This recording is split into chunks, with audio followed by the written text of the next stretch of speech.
Да, се враќаме во студиото. Како што најавивме, ќе разборуваме за новиот предлог закон за високо образование, кој предизвика доста реакции, барем до сега. Тука се Зорана Антовска, научен истражувач, и Ангела Василевска, претседателка на студентскиот парламент.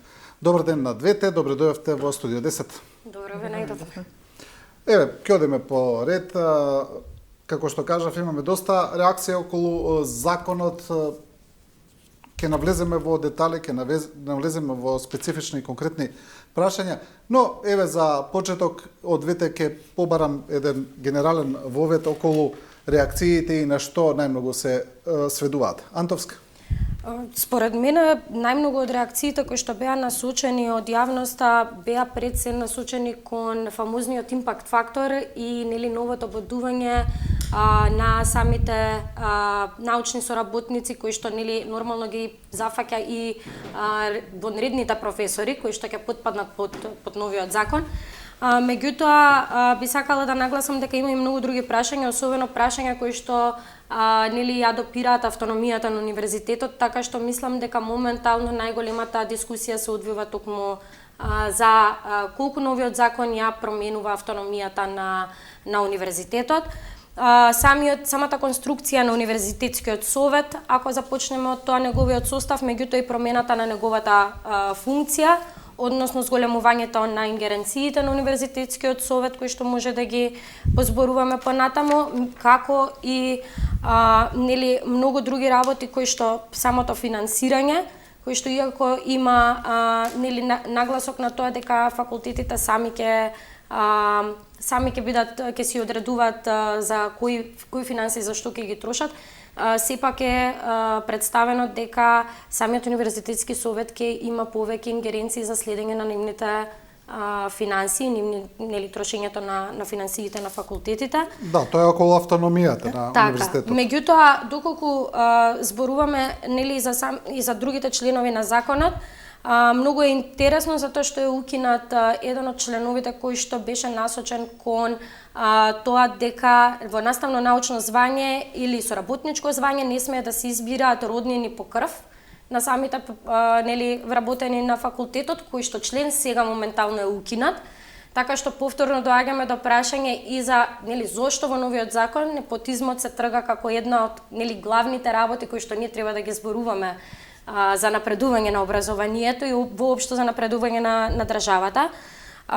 Но исто така интересно е дека по новиот закон се предвидува универзитетскиот совет да го сочинуваат 11 членови, 4 назначени од владата, за разлика од минатиот закон каде што стоеше дека се бираат од основачот на универзитетот, кој што треба да биде собранието, а не владата.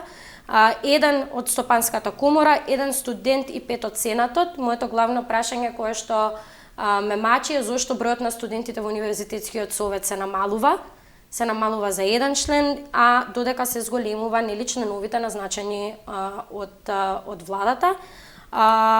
Така што тука не станува збор само за автономијата на универзитетот, туку станува и збор колку ние се грижиме за потребите на студентите кои што студираат на тој универзитет. Добро, ќе навлеземе секако во тие поединечни сегменти. Василевска, вие како студентски парламент најавивте и реакција за ова, најавивте дека ќе ги кажете вашите забелешки, па ве можете да ги кажете и тука. Што ви се главните забелешки околу законот, околу предлог закон?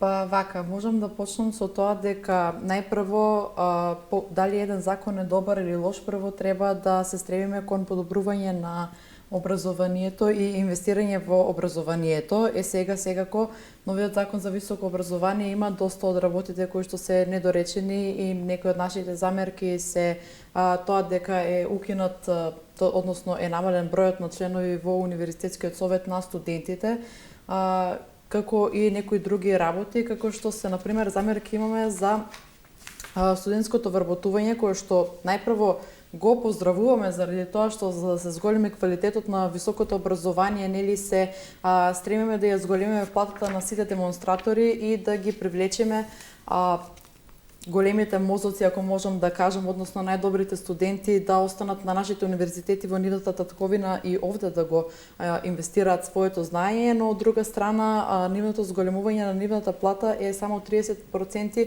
од просечната плата во Македонија. Сега наш предлог кој што ние би го доставиле е да биде барем рамен на таа минимална плата во Република Македонија. Да, добро. Вие зборувавте за импакт факторот, вие и за улогата на студентите, и за јас исто како што видов, има доста реакција околу укинувањето на студентските програми.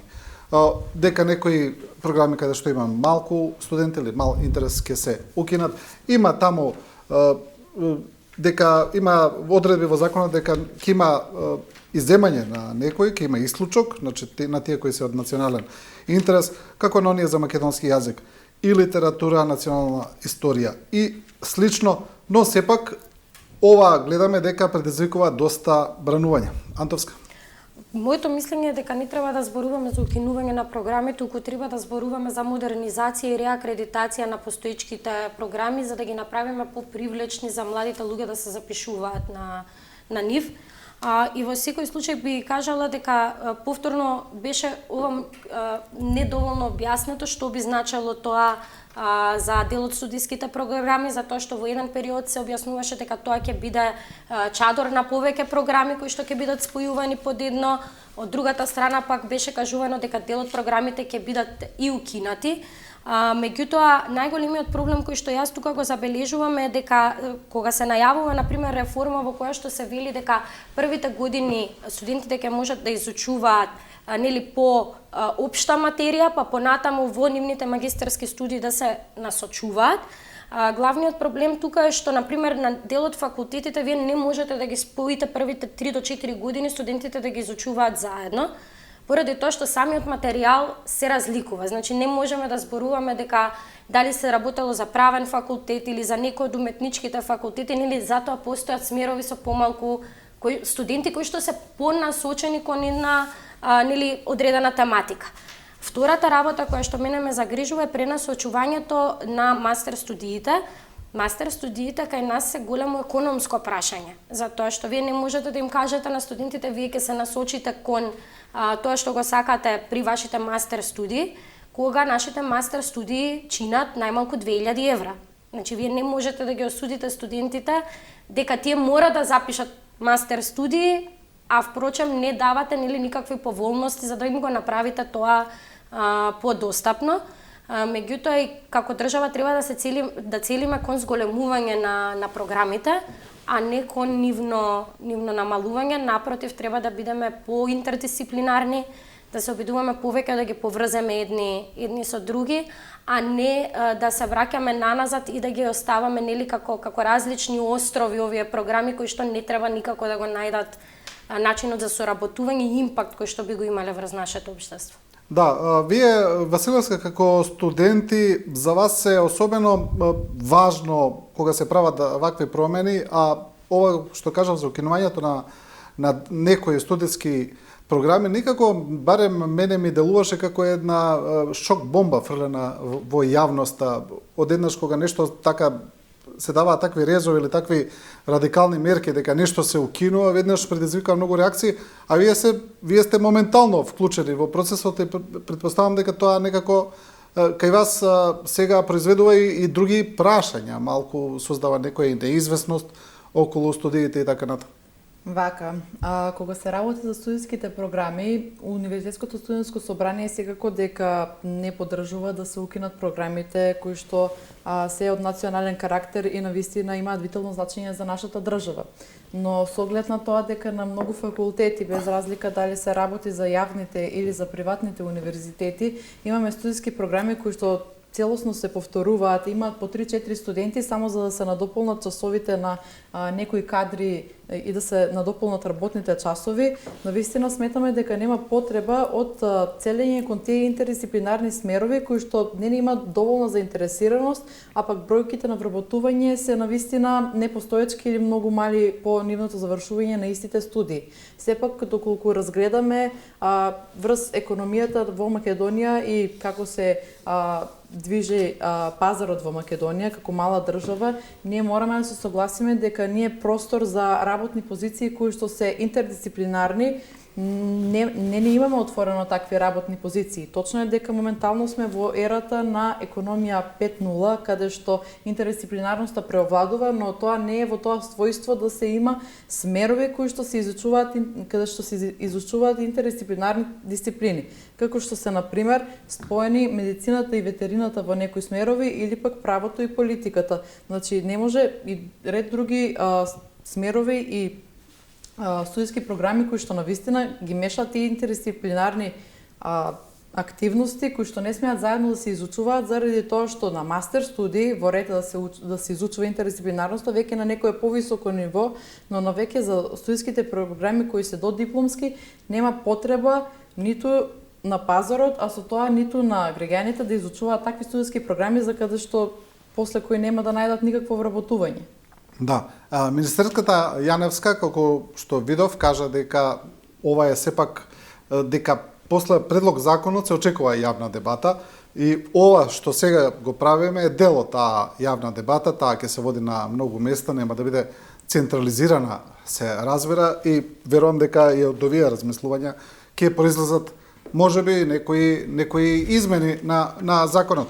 Кога зборуваме за импакт факторот и за начинот на избор на научни звања, на професори, асистенти и така натаму, јас прочитав дека дел од експертите велат дека фокусот на новите законски решенија треба да биде насочен кон подобрување на квалитетот на студиите, а не кон бројот на објавени научни трудови во списанија со импакт фактор. Што би значило тоа доколку вака го преведеме на еден поразбирлив јазик за генералната јавност?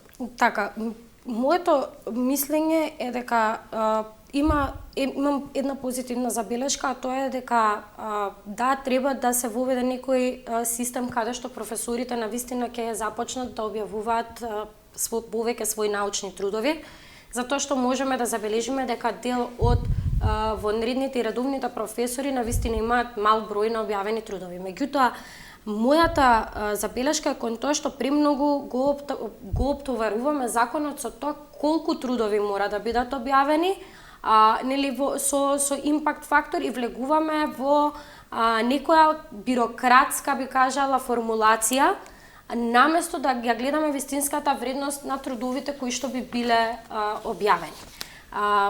Прво, мислам дека бројката на научни трудови кои што се бара од секое научно звање е премногу голема, односно за доцент кој што би бил гласан понатаму, мислам дека беше 3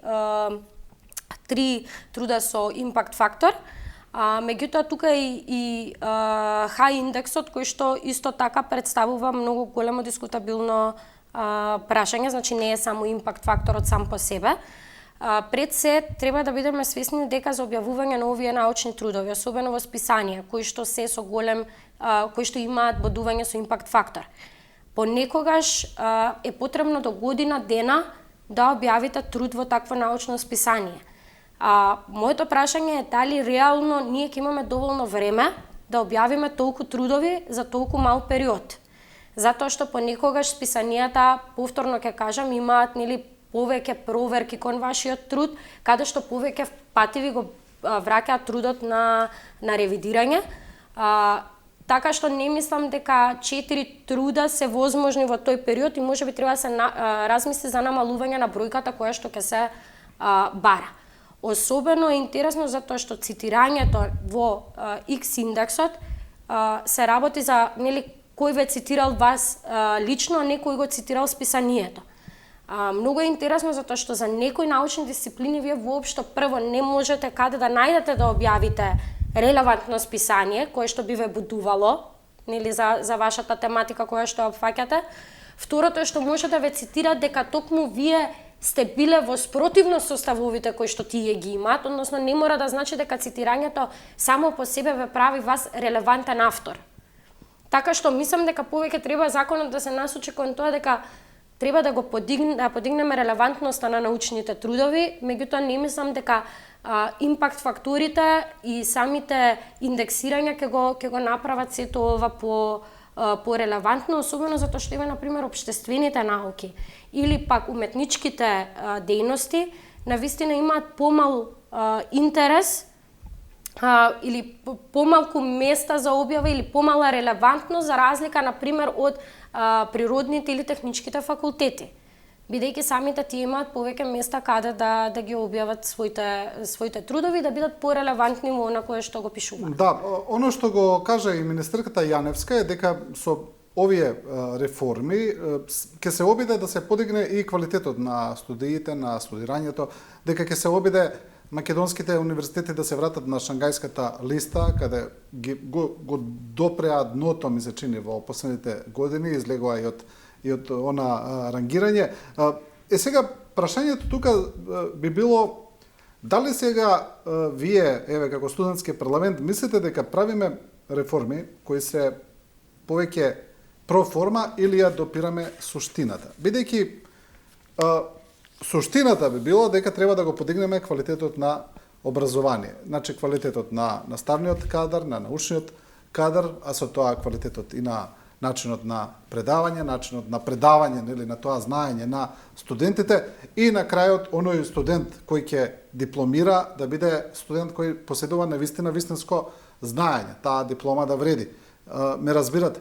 Дали сега ние со овие измени се стремиме кон тоа или повторно ќе имаме некакви, ајде да речеме, козметички измени, повеќе да се објавуваат студии со повеќе истражувања со импакт фактор или такви некои бирократски мерки кои нема да го подобрат квалитетот на крај.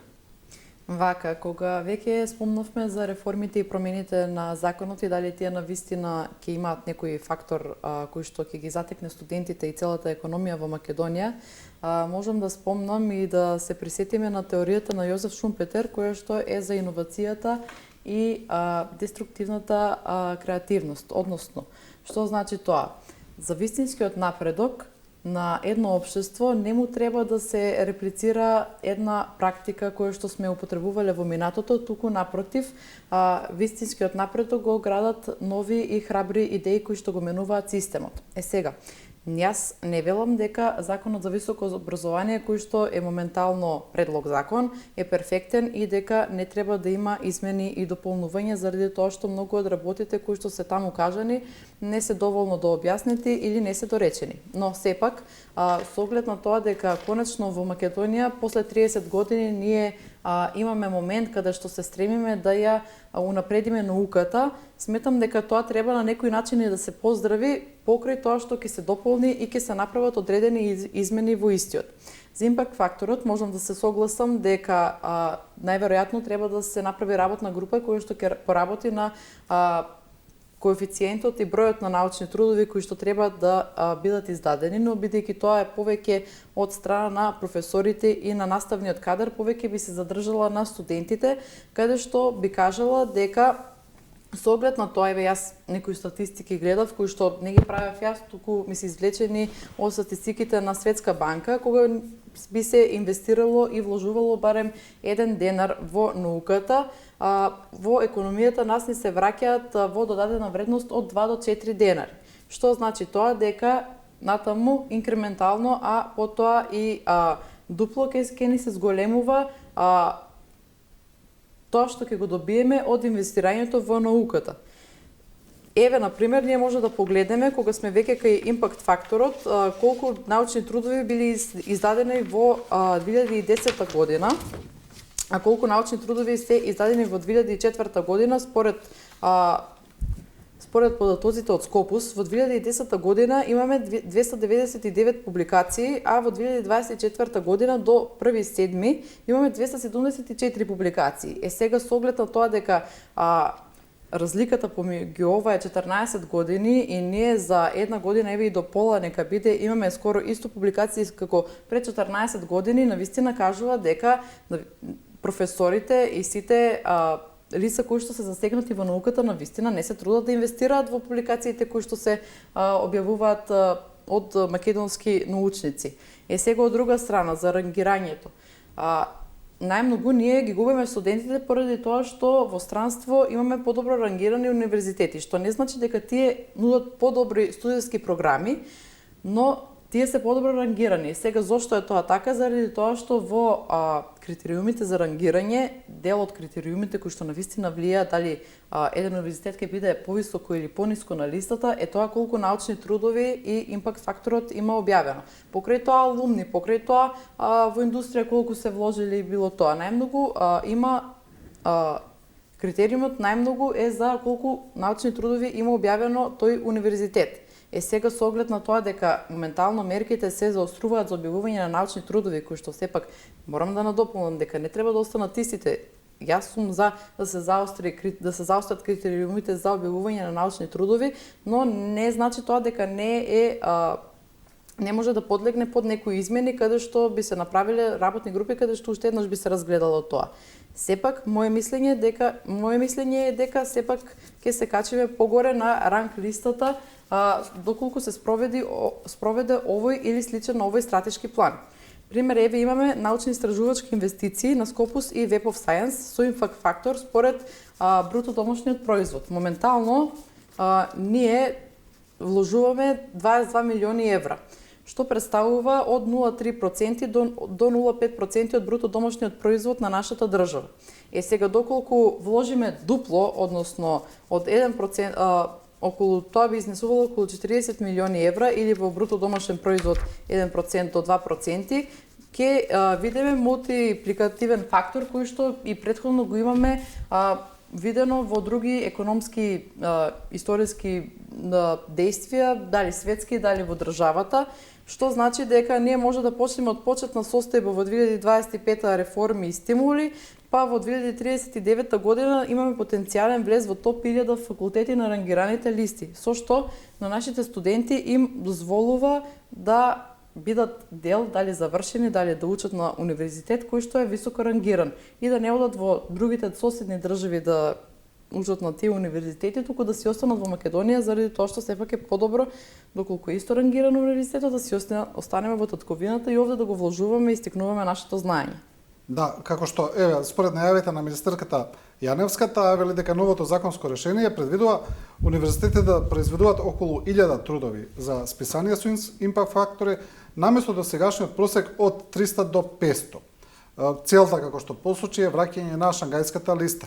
Но имаме еве мислење на дел од професорите кои велат вака: импакт факторот не го мери квалитетот на трудот, туку само колку пати биле цитирани темите, кои понекогаш може да бидат негативни или условени од моментални контроверзи. Значи, доколку некоја тема во моментот е актуелна во светски рамки.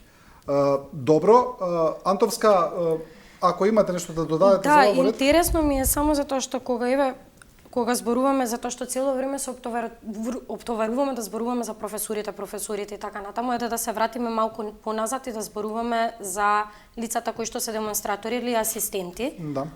Значи, не, знаете како, во многу европски земји се бара, особено при докторати, при пишување на докторати, бидејќи и тука има спорни елементи во законот, значи не се барат трудови кои што на вас ќе ви бидат директно цитирани и нели забележани со импакт фактор, туку се барат 1 до 3 научни трудови кои што ќе ви ја потврдат релевантноста на вашата тема која што ја работите.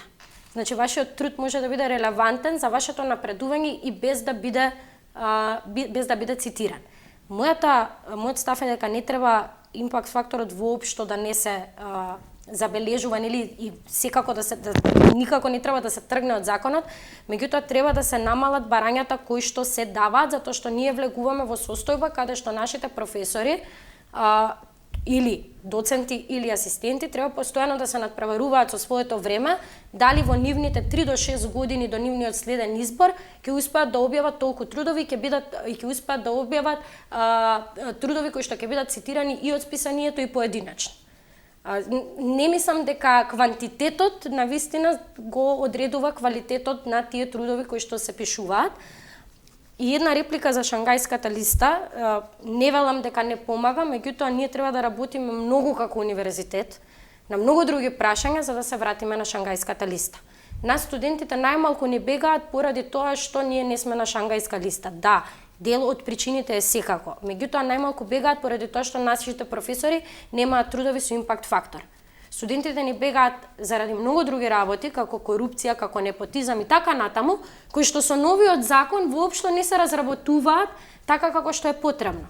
Вие не можете да ми кажете дека професор може да премине од приватна установа во државна установа, односно професор без да биде гласан од наставно-научниот совет, да си го префрлат од една во друга установа. Дали тогаш зборуваме за подобрување на високото образование? Дали зборуваме за подобрување на високото образование кога секоја ќерка или син на мој професор може да го земе моето место затоа што се трга членот? Значи јас мислам дека овие работи се оние кои што ги лутат нашите студенти да заминат во странство, многу повеќе од тоа кои се списанијата каде што тие објавиле. Да, тоа е едни од околностите во поглед на студирањето, друг е самите услови во студирање. Вие, Василевска, како студентски парламент, сте гостувале порано тука, вашите предходници сме зборувале токму за тие услови. Значи, и услови на студирање, и услови на живење на студентите, сме зборувале и за студентските домови, и за се, така за таа една севкупна слика. Сега, овој закон за високо образование ми се чини не ги тангира толку тие елементи, тоа може би е дел од некакви други системски правила, но сепак е важно. Еве, ова што го зборува Антовска, малку да навлеземе во суштината. Зошто всушност студентите заменуваат од Македонија? Еве, знаеме дека актуелна е Словенија, каде што се нудат еднакви услови како да студирате во Македонија, бесплатно студирање. Еве, уште попластично да се изразам, зошто некој студент од Македонија би отишол да студира во Словенија, а не би останал да студира тука? Според мене и според тоа што се зборува помеѓу моите генерации, најмногу е тоа заради студентите што се стремат кон повисокиот европски стандард. Сега, што значи тоа? Тие се стремат и за европска диплома, наспроти тоа што го гледаат рангот. Јас не се согласувам баш дека не се гледа рангот покрај корупцијата, покрај тие несоодветни професори. Знам дека претходно имаме зборувано и дека треба да се погледне, односно покрај академските вештини на демонстратор, асистент, доцент, професор, треба да се погледнат и тие едни меки вештини за тоа како предаваат професорите и како се однесуваат со студентите, чисто за студентите да не се чувствуваат притиснати, докато да се чувствуваат безбедно во нивната академска заедница, дека кога грешат грешата, кога се точни без никој да има предрасуди спрема нив и да ги третира на секаков начин кој е несоодветен за академско однесување. Добро, а генерално околу условите?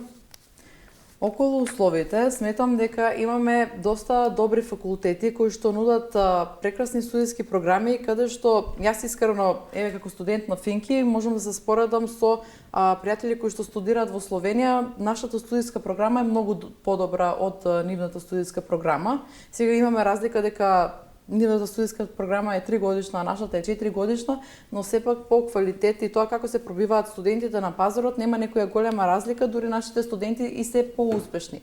Но за разлика на тоа имаме ние факултети и пак ќе ги спомнам овде тие студиски програми, дали приватни, дали јавни факултети, и не можеме да го занемариме тоа кога е буквално еклатантно видливо дека некои приватни факултети чисто нудат премногу студиски програми за печатени дипломи, и овде морам да го спомнам и зидот на срамот кој што е сега воведен, и навистина тоа го поздравуваме овде, заради тоа што не може ние да споредуваме квалитет кога имаме милион факултети со исти студиски програми. На едниот факултет се добива заслужно таа диплома за таа студиска програма, на другиот факултет се добива печатена диплома чисто како награда. Мислам, стварно треба да ги одвикнеме студентите од признавање на тие туку така добиени дипломи, на тие некои си дел од приватните универзитети во Македонија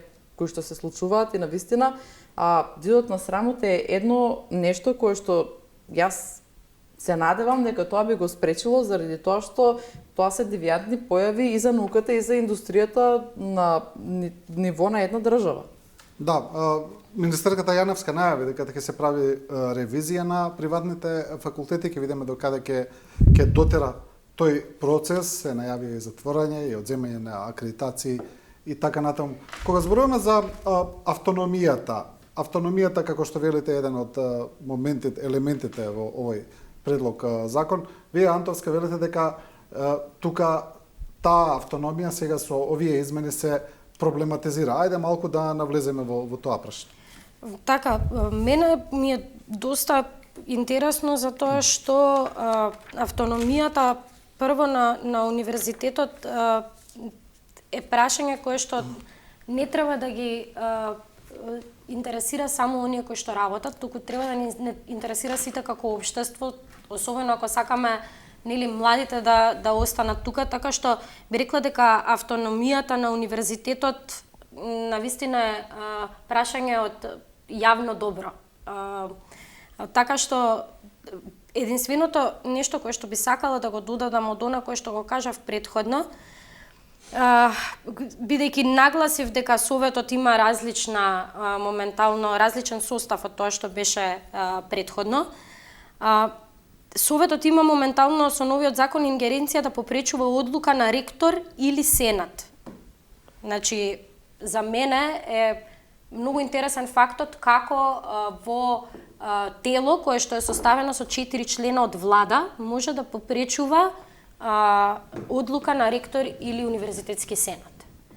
Така што повторно студентите ќе немаат никакво право тука да ги менуваат одлуките, затоа што еден студент апсолутно не може ниту да ги застапи сите студенти, а камоли пак да влијае на одлуките кои што се донесени.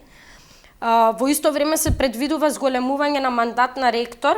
Мислам, од едната страна, се зголемува мандатот, се дозволува патем на деканите кои што претходно само ги односно ги представуваа нивните соработници, моментално наставно-научен совет се брише воопшто како дел кој што ги гласа продеканите. Така што сето тоа ми е многу интересно направено како да го правиме законот да одговара на одредени општествени појави кај нас. Ние ќе го задоволиме деканот да си ги избере сам неговите продекани, меѓутоа исто така кога ќе дојде универзитетскиот совет и ќе ни попречи одлука, ние немаме право на збор. Значи, многу работи во законот се контрадикторни и некако автономијата е апсолутно подзакана, меѓутоа сакајќи да етаблираме одредени делови на законот како импакт факторите, забораваме всушност на најважното.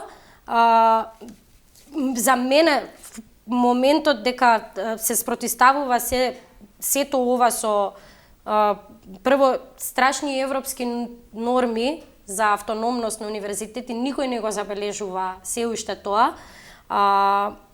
Ја третираме академската слобода како нешто што може да биде ставено под знак прашање.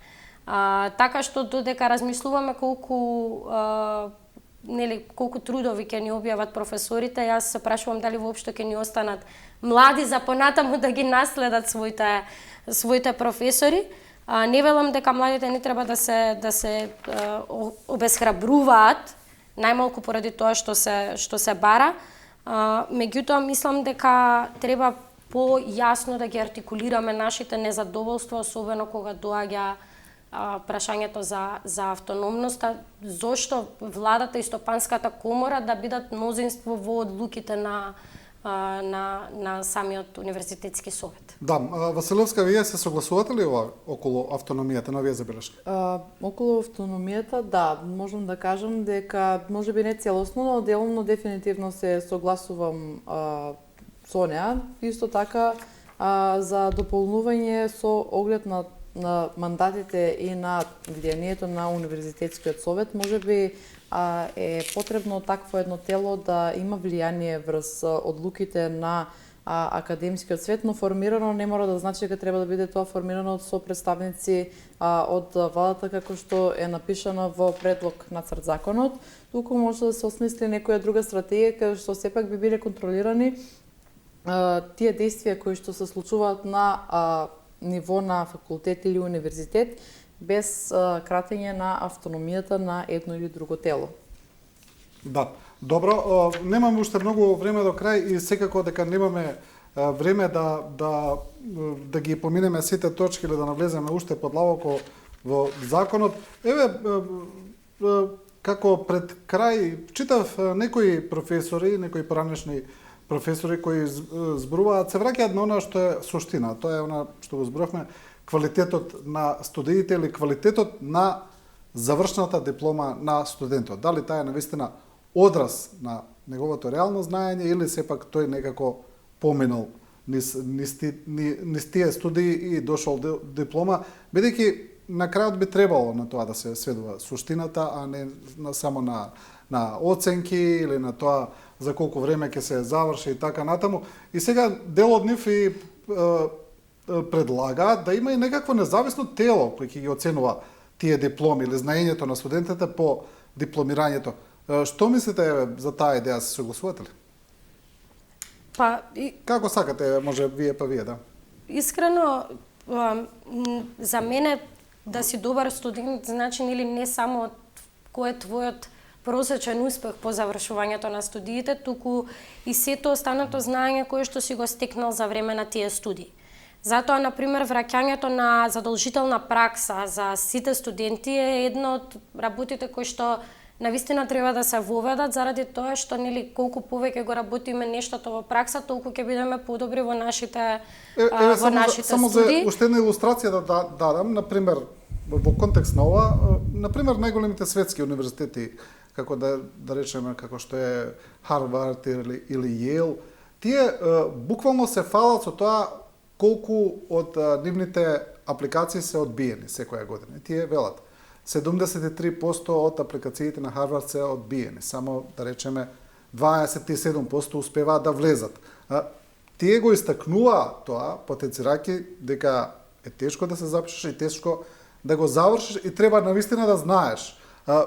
Кон тоа ми се стреми и прашањето. Значи, да. Квалитетот на самото образование и квалитетот на она што студентот го стекнува како знаење на крајот.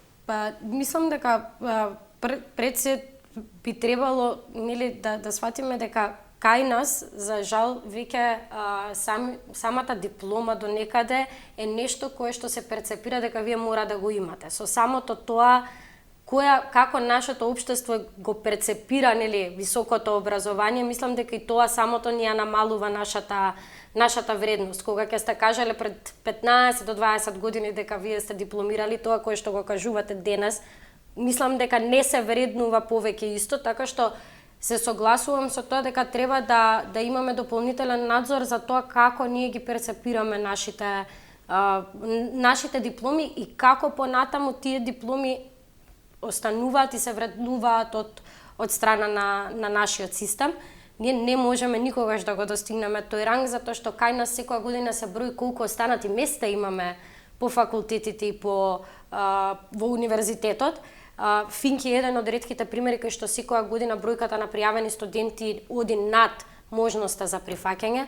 Меѓутоа, за жал, ние имаме многу факултети каде што едноставно бројката останува неисполнета. Така што мислам дека за да стигнеме до таму имаме многу долг пат и многу реформи, а самата бројка на студенти прави едноставно дел од дипломите да не бидат ценети, да не бидат перцепирани како достоинствени за општеството. Да.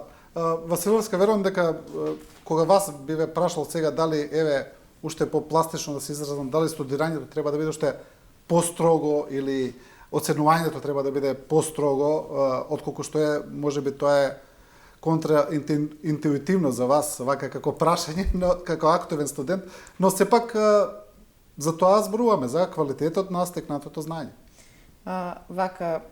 Мислам дека конечно дојде време да се фокусираме малку повеќе на квалитетот на образованието наспроти квантитетот. Сега овде можам да се надоврзам дека баш тие укинување на тие недоволно значајни дипломи за општеството се потекнуваат баш од тие студиски програми кои што се интердисциплинарни и не се доволно значајни баш заради тоа што нема работни позиции за истите тие студиски програми. Доколку ние поработиме тие катедри кои што прават фиктивни студиски програми за да ги исполнат своите работни часови и се фокусираат на тие студиски програми кои веќе постојат, да ги доработуваат и да усовршуваат за поголем квалитет, наместо да имаме поголем квантитет на повеќе студиски програми, сметам дека и самите дипломи ќе бидат повредни за општеството и студентите ќе бидат погоре и порасположливи за како локалниот, така и глобалниот пазар на економијата.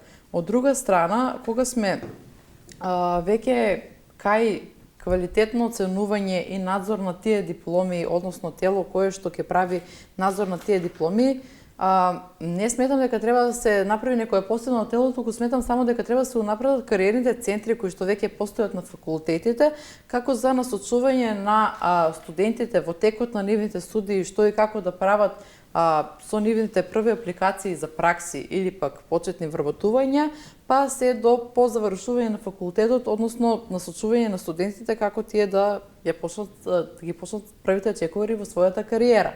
Сега, од друга страна, нас универзитетот или факултетите не ни представуваат фабрика за студенти, фабрика за роботи, каде што ние доаѓаме, правиме еден робот и спремен за продукција, готово, на пазарот кога го пуштиме и работи, супер, ја задоволува работната позиција. Универзитетите и факултетите се тука за нас да не научат од теоретска материја, да ја сватиме ние теоријата и што и како се случува во таа наука или област или уметност, зависно, која што ние сме одбрале да ја изучуваме. Секако, праксите се неопходни во текот на студирањето, но сепак факултетот е тука најпрво да ни ја даде суштината за да ние бидеме спремни да ја изведеме таа пракса, а потоа и да се вработиме во индустрија. Имаме студенти кои што навистина се подобри во теорија и потоа тие се за да се посветат во науката. Имаме студенти кои што ќе кикнат во теорија, ама во пракса поради нема да извадат некои подобри резултати во теорија, но благодарение на таа теорија тие ќе се пробијат во индустријата. Затоа имаме и поделеност на науката и индустријата и квалитетот наспроти квантитетот сепак се гледа според обрнувањето на доразвивање на веќе постоечките студиски програми и укинување на непотребните студиски програми заради тоа што Македонија не е некој широк пазар за ние да измислуваме бесконечни студиски програми со милиони интердисциплинарни активности воведени во нив, кои што навистина потоа нема никаде да се применат, затоа што тие студиски интердисциплинарни програми, видете сега, ако се изучува само, не знам, еве карикира математика, математика се изучува, ама ако се изучува математика со биологија, тоа е пола-пола и веќе не е фокусот на една наука, туку двете паралелно ќе се научат за 50% помалку отколку ако се учи едната во истовременски период. Ако се тие сродни, односно кросдисциплинарни, а не интердисциплинарни, во ред е тоа. Ама интердисциплинарно се мешат, тоа навистина за економија на мала држава како што е Македонија не е некако логично. Да. Добро, ви благодарам на двете за учество во оваа емисија. Како што кажавме, ова е дел од таа јавна дебата и вие учествувате во неа. Гледаат ова, па можеби ќе слушнат нешто, ќе се примени. Ви благодарам уште еднаш. Благодарим и на вас. Ова е крајот на првиот дел. Почитувани, останете со нас.